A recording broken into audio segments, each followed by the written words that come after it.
Hey, I'm Ryan Reynolds. At Mint Mobile, we like to do the opposite of what Big Wireless does. They charge you a lot, we charge you a little. So naturally, when they announced they'd be raising their prices due to inflation, we decided to deflate our prices due to not hating you. That's right. We're cutting the price of Mint Unlimited from $30 a month to just $15 a month. Give it a try at mintmobile.com/switch. $45 upfront payment equivalent to $15 per month. New customers on first 3-month plan only. Taxes and fees extra. Speed slower above 40 gigabytes. See detail. 25% off fine jewelry. Sounds pretty good, right? Missouri's biggest sale ever is here. From November 25th through December 2nd, get 25% off everything on orders of $150 or more. From bold hoops to minimalist stacks and a few diamonds sprinkled in here and there, Missouri makes handcrafted fine jewelry for every day. Each piece is made with responsibly sourced materials so you can look and feel good about gifting and wearing them. Find something for everyone, especially yourself. Shop your wish list 25% off online at Missouri.com, in-store and in-app.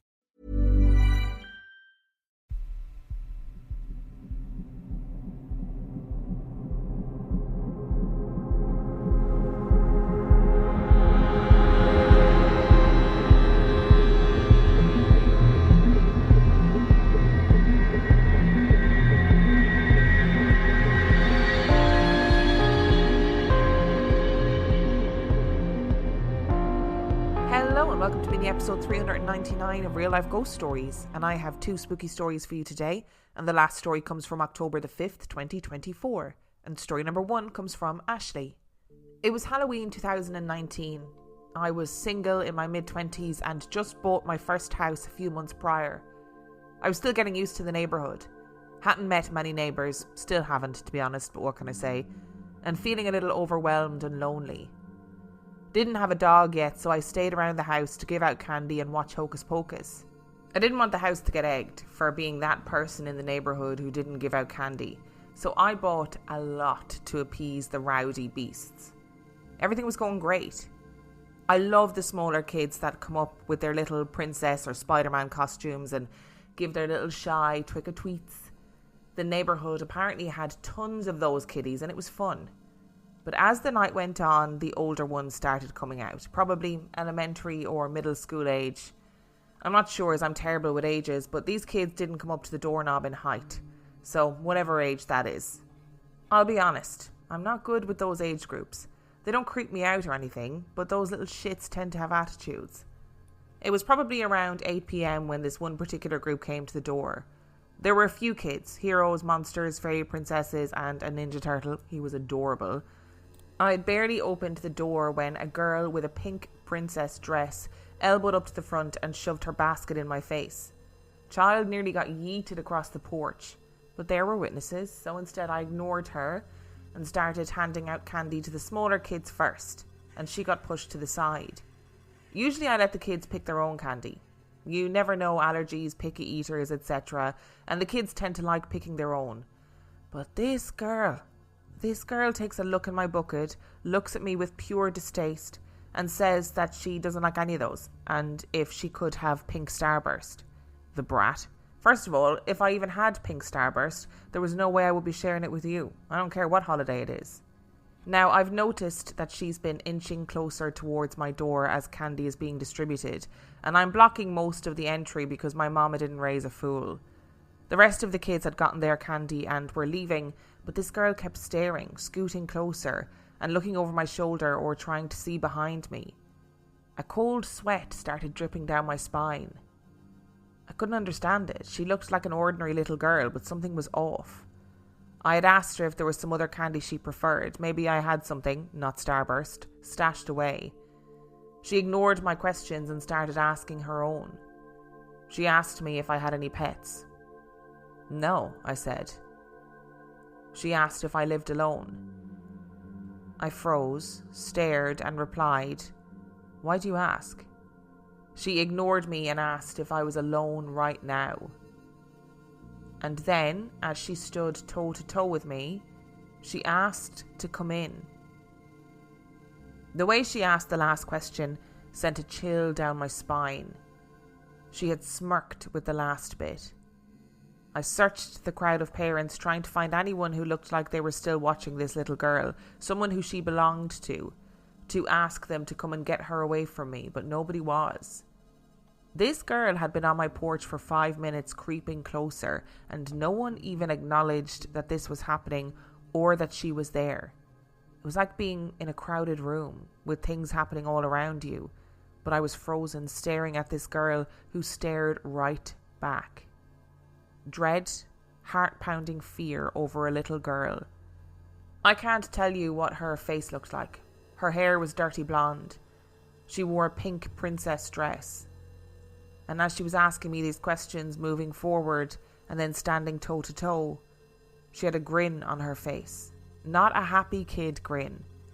And "I think you're alone here" grin. I could see the wheels turning.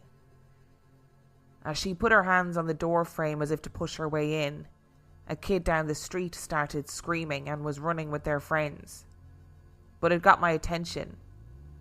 I squeezed myself back through the narrow opening left by my door and said, "Okay, now go away, you're done here." She started to say something but moved her hands as the door closed so as not to get smashed in the door. I don't know what she wanted to say after that, but I went and looked out my window to see if she had left. I see her walk off the porch and disappear into the group of people passing by. I honestly don't think that she was supernatural or paranormal, just a crappy ass kid whose parents didn't teach her about boundaries. But I ended up turning off the porch lights, keeping the rest of the candy, and watching movies all night with a fluffy blanket. The house my mom grew up in was an old ranch-style brick with a beautiful kitchen sunroom, and with the long hallway in the shape of an L. This hallway was full of doors. They were for storage and closets, so many closets, but it had an eerie effect. Even though you knew it was a closet, it felt like someone was going to open the door at any minute. There is one room in particular that I hated to go in. It was the first bedroom on the right. I don't know what the original colour was, but as long as I've been alive, it's been painted dark red. All I can think of is red rum. It was about 5 degrees cooler than the rest of the house, and based off where the sun was in the hottest part of the day, it should have been probably one of the warmest rooms in the house. It always felt like somebody was standing right behind you, a tingling at the back of your neck. The only time I ever went in was if my nana needed something off a shelf. That room was my mom's room when she lived with her parents. She's had several experiences, but most of them were just cold spots and hearing something move a little. Apparently, they also messed with a Ouija board a couple of times and got freaked out. It was the 80s, so... There was one night where everyone had plans and would not be home. She was the last one to leave and was responsible for closing up the house and making sure the appliances were off. So she made her rounds about the house, checked everything and locked the doors. She was spending the night at a friend's house, when after several hours her parents called to ask her why she didn't listen to their instructions. Confused, she said that she had gone around and made sure everything was off or shut down just as she was supposed to. They informed her that they came home to the record player going at full blast and the police in the driveway after getting noise complaints. The neighbours knew my grandparents weren't home and thought one of the kids was home throwing a party and called the police. They heard voices, music, laughter, and saw lights turning off and on. No one was home. After that, my mom called the entities the partying spirits. This is a more recent story about the same house. Things would go missing all the time and turn up later, but we all kind of just pushed that aside, because sure, it could be the partying spirits, or it could be the lady that comes to clean the house once a week who puts things in the weirdest places because she's too short to reach where they actually go. We're still divided on that one. Regardless, things move. No one has seen it happen, but everyone swears they didn't touch it. I figured it was just someone shooting the shit until something happened that we can't explain. My grandfather had just passed away, and we were helping my grandmother plan the service. His passing was sudden and unexpected. He had actually planned on going back to work when he felt better because he had been getting better. But after a long day of planning, we left for Nana to get some rest. couple of hours later, she was watching TV with her dog when she heard a huge crash. When she got to the front of the house, she saw that her huge mirror had come off the wall and was sitting on the floor fully intact. The nails that it was on were angled up so that the mirror would have to have been raised up off multiple nails to come away from the wall. She was home alone. That mirror had been hanging on the wall for years and never moved, and all the nails were still in place. The stories of black-eyed kids have become such a phenomenon. I don't necessarily believe that the stories that we find and read online are true or are not some sort of misidentification, etc. Also because of the whole, like, what do they actually do when they get inside? Like, what happens then? But this story about the girl at the door asking to come in has given me the heebie-jeebies for so many reasons. Firstly, putting everything else aside, that little girl being so unboundaried and like, can I come in? What have you got in your house? Do you live alone? And trying to get into the house is so dangerous for that little girl.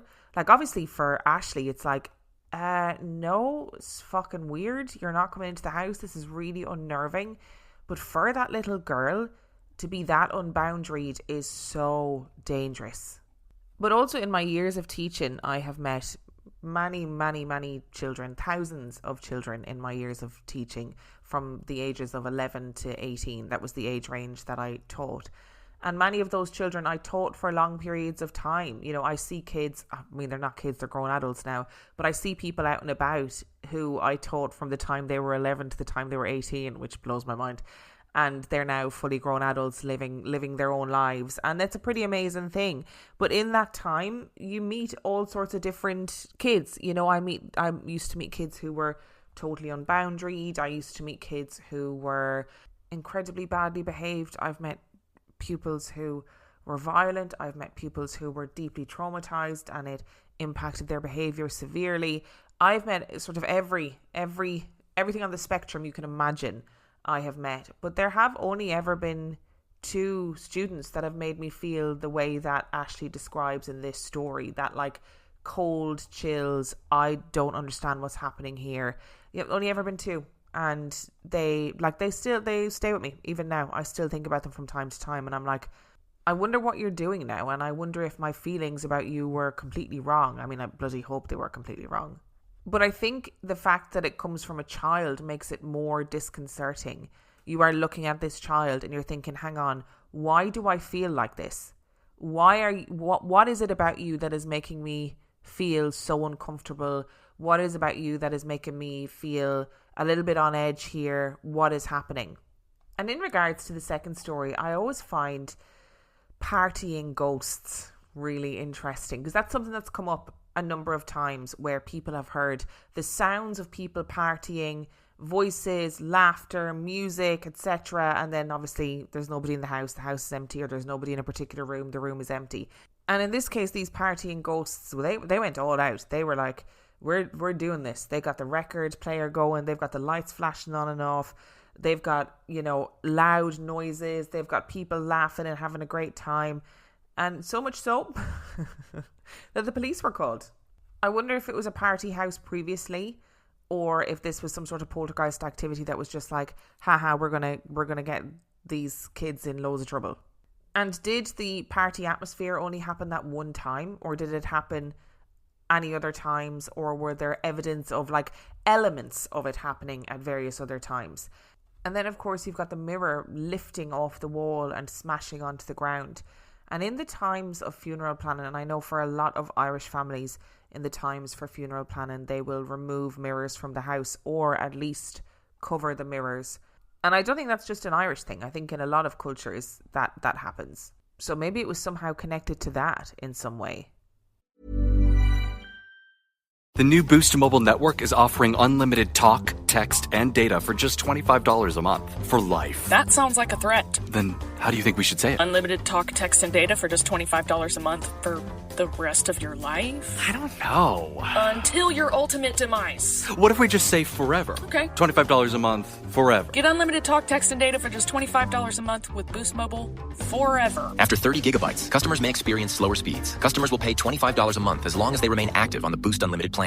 The new Boost Mobile network is offering unlimited talk, text, and data for just $25 a month for life. That sounds like a threat. Then how do you think we should say it? Unlimited talk, text, and data for just $25 a month for the rest of your life? I don't know. Until your ultimate demise. What if we just say forever? Okay. $25 a month, forever. Get unlimited talk, text, and data for just $25 a month with Boost Mobile forever. After 30 gigabytes, customers may experience slower speeds. Customers will pay $25 a month as long as they remain active on the Boost Unlimited plan. So good, so good, so good. What's better than Black Friday deals? Rack Friday deals at Nordstrom Rack.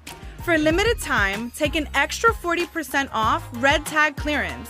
All sales final and restrictions apply. So bring your gift list and your wish list to your nearest Nordstrom Rack today. Attention parents and grandparents. Are you searching for the perfect gift for your kids this holiday season? Give the gift of adventure that will last all year long.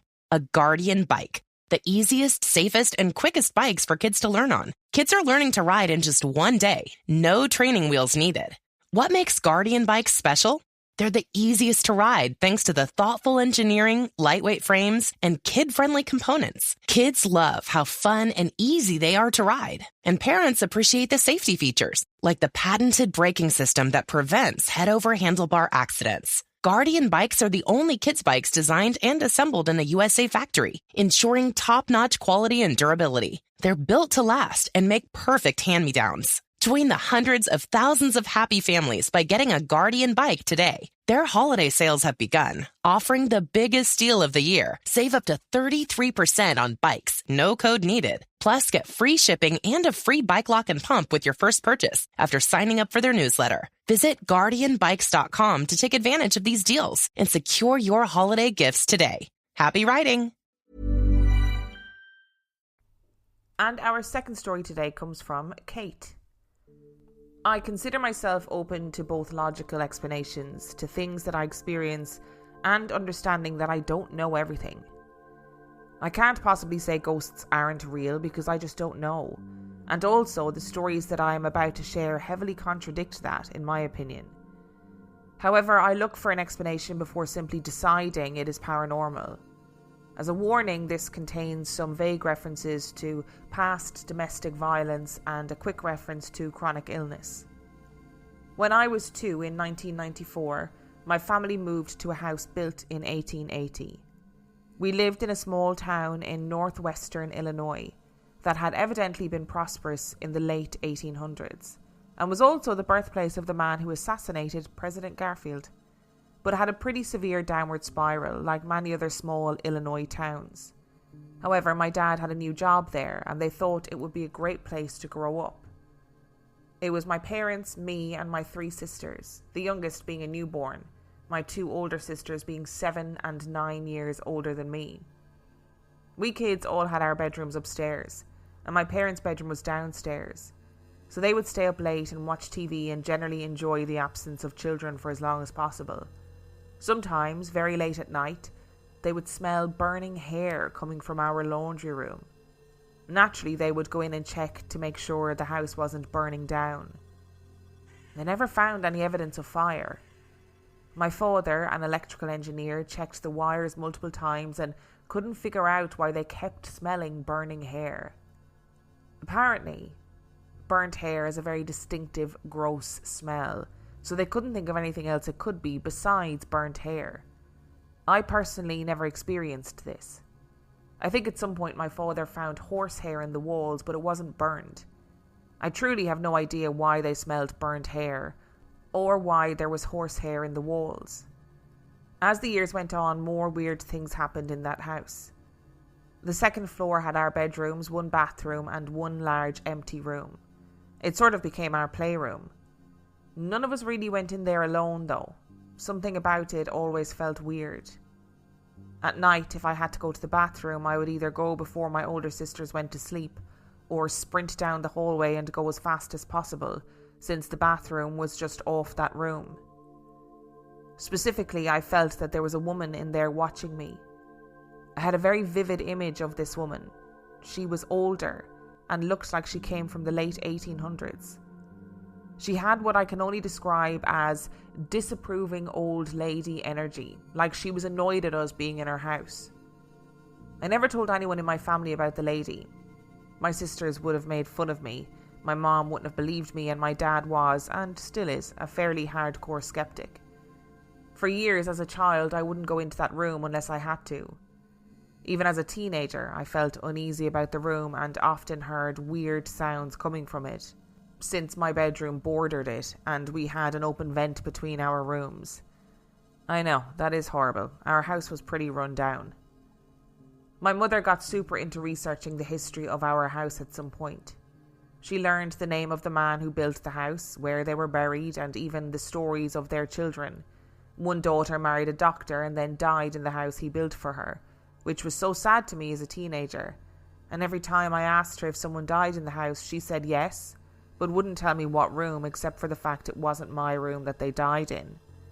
When I was a young adult, we were talking about the house and various odd things that happened in it, and I brought up with some sheepishness the lady in the sitting room and how I felt uncomfortable in there as a child. My mom immediately fell silent.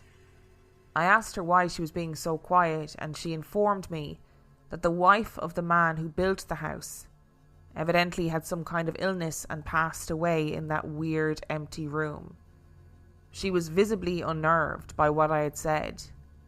I guess I was that creepy child in that situation, but about 15 years later.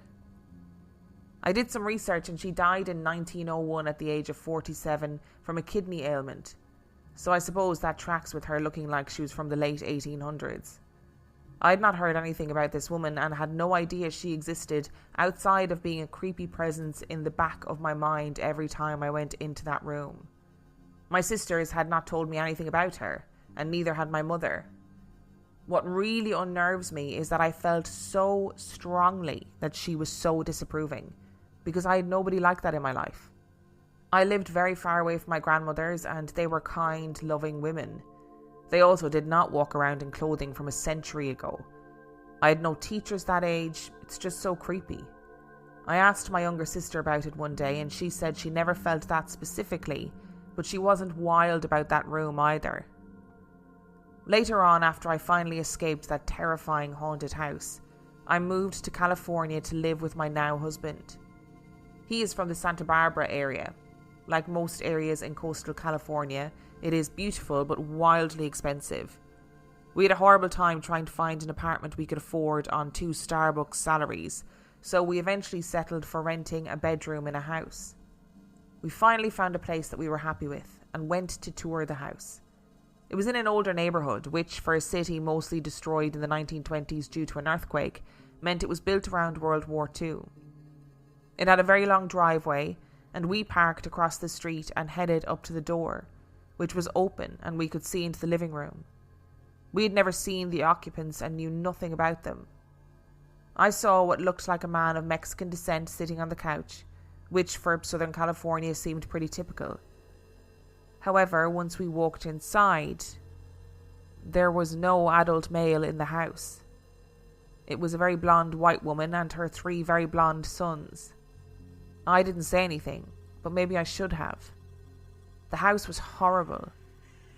On the tour, the owner showed us a huge hole in the wall and cheerfully informed us that her ex-husband did it. The back of the house also had no flooring, as in the carpeting had been torn up by a previous tenant, and it was just the rough part of whatever is under carpets. There was a mostly unused bedroom with a door that just didn't lock, but according to the owner it was incredibly difficult to open, and the house was so far back from the street that she was okay with it.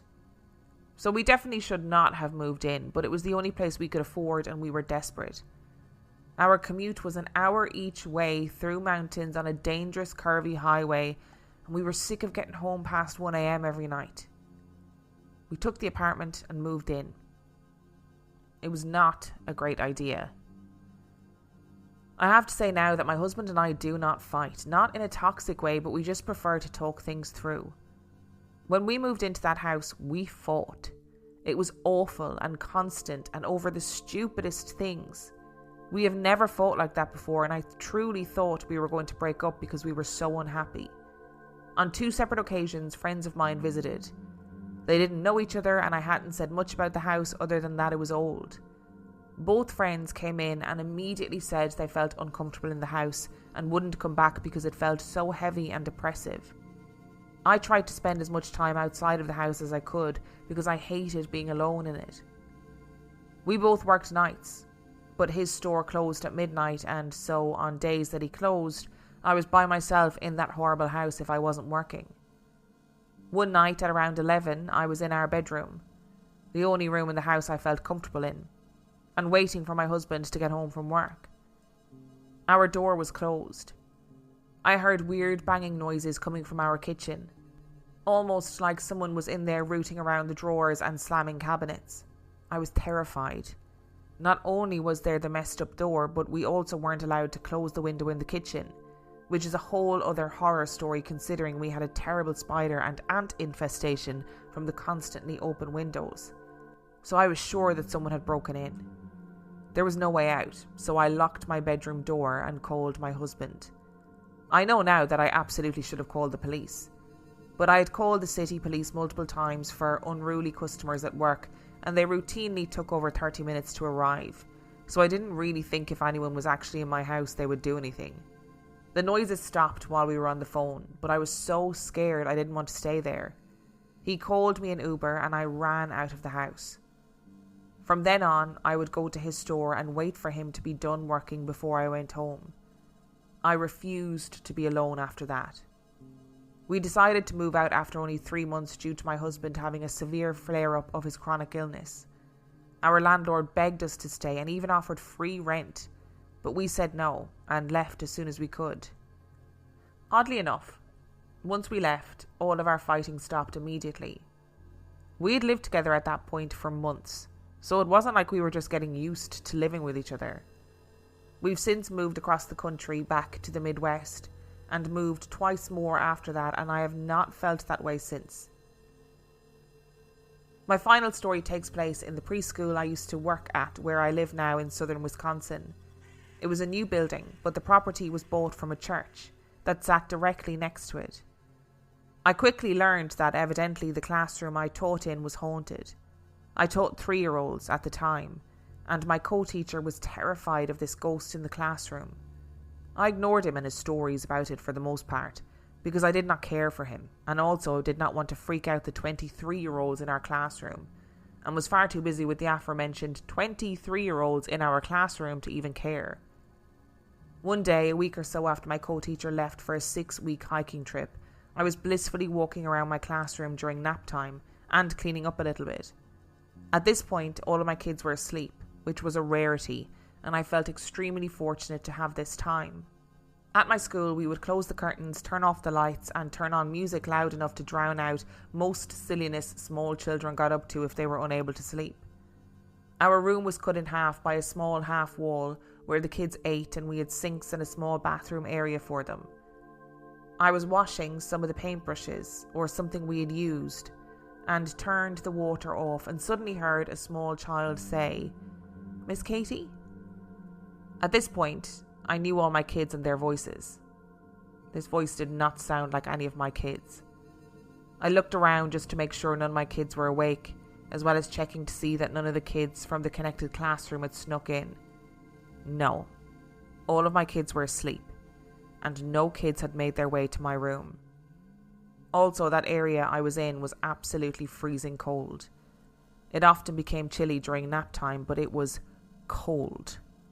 I figured, okay, sure. If you're a ghost child, a preschool is probably the best place to be. We've cool toys and lots of books, and in fact, teachers frequently mentioned their classroom toys going missing only for the toy to turn up in a totally different room. I said out loud, "If you're here, that's okay. You can stay here and play with our toys, but you are not allowed to scare my friends." Just the way I would speak to a child directly in front of me. Several months later, I had moved to another room and was teaching 2-year-olds. This room had large windows that faced into the hallway, and we often saw parents walking by. One day, I was eating lunch or something with the kids and saw movement in the hallway before vanishing by our door. Honestly, it looked like the kid of one of my co-workers who also liked to sneak into our room to try and scare us. My co-teacher was good friends with her, so I asked, "Hey, is that kid here?" And she said, nervously, know that she was at her grandmother's house. I was so unnerved and decided to ask her if she saw the kid walking down the hallway too, and she silently nodded. We did not speak about it again. I don't know the history of that land, so this has a very unsatisfying ending. Besides, I truly hope if there is a little child ghost at that school that they are happy. I haven't tried to research the history, so maybe that'll be a project for future me. Okay, Kate, the thing that's jumping out at me about these stories, and I need to say it now, otherwise I'm going to forget, is why the heck was the landlord begging you to stay rent-free?